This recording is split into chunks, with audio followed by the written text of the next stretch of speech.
Boa noite a todos, sejam muito bem-vindos. O caso que nós trazemos hoje é uma continuação da aula anterior, da semana passada, e ele versa sobre cassação de permissão. O que é importante aqui a gente frisar que várias das nossas teses que a gente tem abordado, elas têm correlação e sempre segue o mesmo entendimento do STJ, aquela questão da responsabilidade de terceiros na condição do veículo. Então, é muito importante que vocês assistam às outras aulas, porque vai ficando mais claro o entendimento e a gente não vai ficar repetindo as mesmas teses que já foram abordadas nas aulas anteriores. Até mesmo porque a gente precisa, né, ter a compilação do conteúdo de forma mais objetiva e clara possível. A gente vai abordando de forma cronológica. Então, pessoal, vejam só. A infração, tá, que a gente vai abordar aqui foi uma infração gravíssima, onde o condutor ele estava com a CNH vencida e pegou a motocicleta da sua filha. E nessa condução ele foi abordado e teve uma infração por conduzir o veículo com a CNH vencida e ela por ter, né, entregue o veículo. Então, eu vou abrir aqui para vocês poderem assistir aqui a decisão do Tribunal de Justiça de Minas Gerais. Nada mais que ele segue o entendimento do STJ, então a gente já abordou esse entendimento do STJ em aulas anteriores, quando a gente abordou bis e idem. Só que essa teoria ela é importante para diversos outros casos, a questão de saber atribuir a responsabilidade, né? E a gente sempre fala naquela teoria, né, o princípio do grão de sal. O importante desse princípio é que o julgador ele faz uma análise muito cautelosa, razoável, proporcional. Ele observa com muito cuidado. Ele observa aquela situação como se ele olhasse para um grão de sal. E aí, o STJ, ele segue sempre um entendimento onde a responsabilidade pela a infração, ela deve ser realmente baseada na situação em que o condutor, certo, que conduziu o veículo, seria o responsável pela infração ali cometida por ele, certo? Em apertada síntese seria isso. O STJ tem dito nas suas remansosas decisões. E já são milhares de decisões, milhares, sempre abordando essa mesma situação. Então, foi uma matéria aqui, um mandado de segurança, tá? O julgado foi do dia 7 de 2 de 2021, um julgado recente.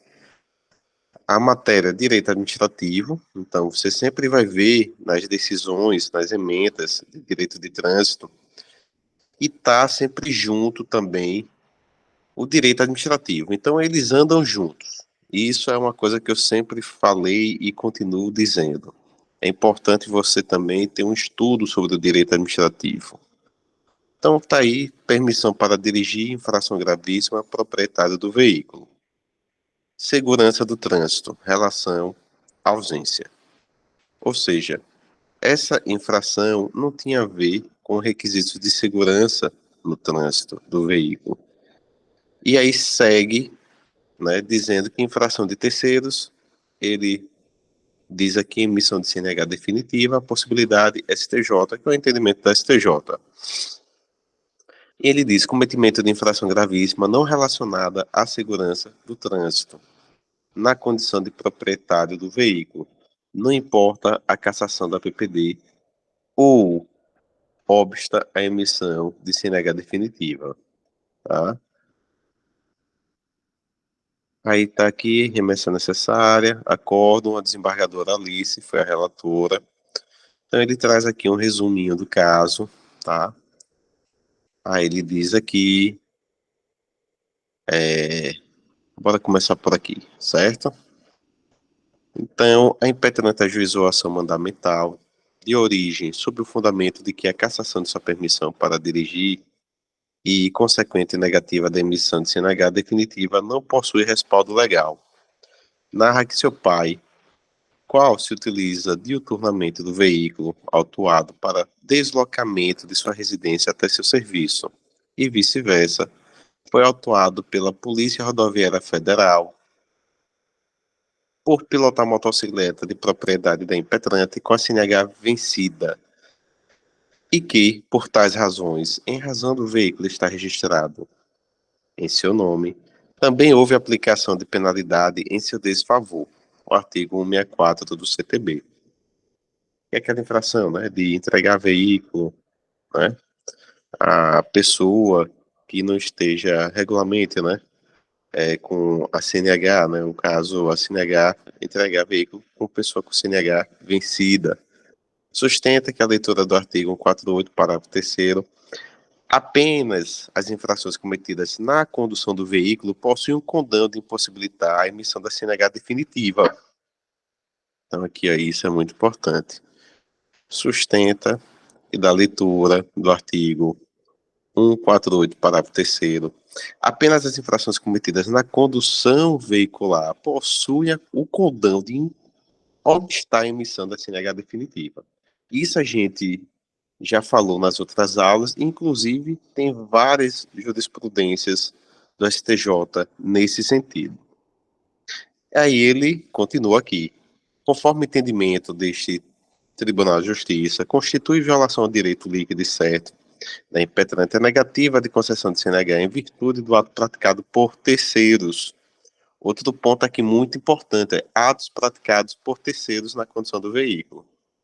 Aponta que a infração que justificou o ato administrativo impugnado apenas se caracteriza como gravíssima, ocorreu na condução de proprietária do veículo e não de condutora. Informa, ademais, que a infração apurada não trouxe qualquer risco à segurança no trânsito. E isso é o que o entendimento da STJ bate na questão da atribuição da responsabilidade.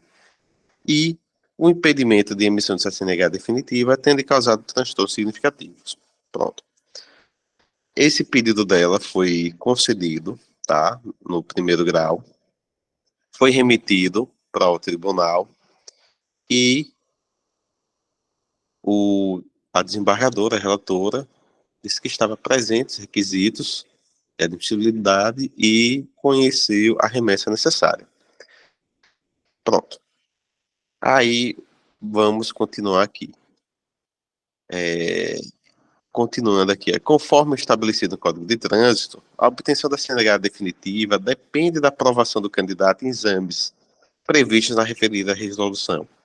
Somente será entregue ao condutor após o transcurso do prazo de 1 ano, desde que o condutor permissionário não tenha cometido, nesse período, nenhuma infração grave, gravíssima, ou seja, reincidente em uma infração média. Pronto. Ultrapassado o esforço jurídico sobre a questão, verifico que a impetrante é proprietária de uma motocicleta Honda e foi autuada em 28 de 2 de 2019, por ter deixado seu genitor, Antônio de Souza, cuja habilitação estava vencida há mais de 30 dias, conduzir o veículo conforme o auto de infração. E aqui aí, vocês vão ver, ela recebeu 2 infrações, tá? Então, é aquele caso que a gente falou em uma das aulas sobre o bis e idem, e ele está trazendo aqui já uma solução para um caso de cassação de PPD. Como descreve o artigo 164, constitui infração gravíssima permitir que pessoa cuja validade da CNH tenha expirado há mais de 30 dias conduza veículo automotor sob sua posse, em razão da referida conduta, a impetrante teve sua permissão para dirigir cassada e se viu impedida de tirar sua CNH definitiva com amparo à regra prevista no artigo 148, parágrafo 3º. Ocorre que, como já se manifestou o STJ em inúmeros casos, né? Não é o primeiro que nós trazemos aqui para as nossas aulas. O referido dispositivo legal deve ser interpretado de forma restritiva. Pois a infração administrativa de trânsito, eu vou marcar isso aqui, ó, de forma restritiva, porque eu vou falar um pouquinho sobre isso aqui com vocês, tá? Pois a infração administrativa de trânsito, ou seja, aquela que não está relacionada à condição do veículo e à segurança no trânsito, mas sim à propriedade do veículo, ainda que seja de natureza grave, não obsta a concessão da habilitação definitiva. E isso tá aqui, ó, aquela decisão do ministro que nós analisamos, que foi o agravo, né, no RESP 641185 do Rio Grande do Sul, julgado em 2021. Então a gente analisou essa decisão aqui. Agora, o que é que ele fala aqui, ó? Legal, deve ser interpretado de forma restritiva, ou seja, tem que ser analisado com base naquele caso concreto ali, aquele caso específico. Então, a norma, ela tem que ser aplicada de acordo com o caso, né? Como o ministro Og Fernandes, ele disse, como o princípio do grão de sal, né? Analisado de forma detida, caso a caso. E aí, ele traz um informativo. Vamos ler aqui, tá? Inclusive, como sugere a impetrante, tal orientação é delineada em precedentes, mencionados no informativo, né? O informativo 518. Então, a gente traz aqui o primeiro informativo nas nossas aulas, tá? Que é o informativo 518. Nós temos outros informativos importantes, tá?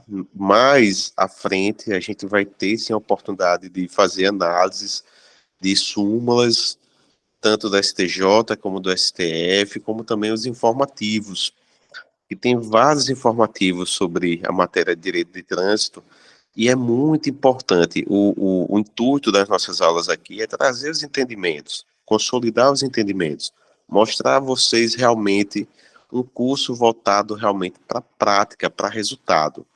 E aí está aí o nosso primeiro informativo. Mais uma vez, direito administrativo. Então, vocês têm que andar sempre do lado do direito administrativo. É como se fosse o seu braço e o relógio, eles andam juntos.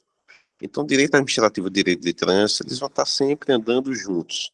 Então, a concessão da CNH definitiva ao motorista que tenha cometido infração de natureza grave na qualidade de proprietário de veículo. É possível conceder a Carteira Nacional de Habilitação Definitiva ao motorista que tenha cometido durante o prazo anual de permissão, a provisória para dirigir, infração administrativa de natureza grave, não na qualidade de condutor, mas na de proprietário de veículo. Olhe que informativo maravilhoso. Isso aqui realmente é muito bom. Então, já é informativo na STJ, é muito importante informativo desse, porque ele traz aqui de forma clara que o que importa é quem está na condição do veículo. Então, o terceiro que conduz o veículo, ele sim que deve ser responsabilizado. Então, conforme o artigo 148, parágrafo 3º, a Carteira Nacional de Habilitação Definitiva será concedida ao condutor de veículo, ao condutor de veículo, no término de um ano, desde que ele não tenha cometido infração de natureza grave, gravíssima, nem seja reincidente no cometimento de infração média. Então, a jurisprudência da STJ é no sentido de que o referido dispositivo legal visa assegurar a habilitação definitiva ao motorista que não interferiu na segurança do trânsito e da coletividade. Não sendo aplicável a hipótese, bora marcar aqui, ó, não sendo aplicável a hipótese, o motorista é apenado por infração administrativa, ainda que grave, na condição de proprietário de veículo, e não na de condutor, o que não configura óbice pela a legislação, óbice legal, a concessão da habilitação. Pronto. Está aí o informativo. Ele reuniu vários precedentes e fez o informativo, ou seja,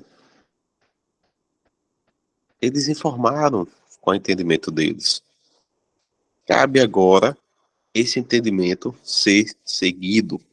Então, ainda observa-se dos autos que, além da infração ter como condutor do veículo o senhor Antônio e não a impetrante, permissão para dirigir concedida agravante, suspensa pelo Detran, não é destinada à condução de motocicleta há mais de automóveis e caminhonetes, categoria B, documento 6. Peraí, deixa eu ler isso aqui, que eu entendi o que eu li agora.